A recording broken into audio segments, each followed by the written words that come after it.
Сәлем достар. Бүгін мен бір керемет зат жасаймын. Атын өздеріңіз қоя бересіздер. Міне, осымызға екі зат керек. Кішкентай доп. Керемет әдісті. Кішкентай доп. Сосын бүйтіп айналатын ондық.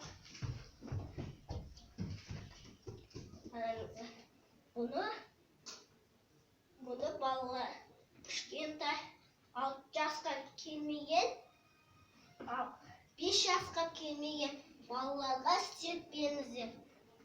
Болмайды, өте қауіпті. 6, 7, 8 деген жастарға болады. Және де ондан асып кеткен жастарға. Неменесіздер ондыққа? Балалар.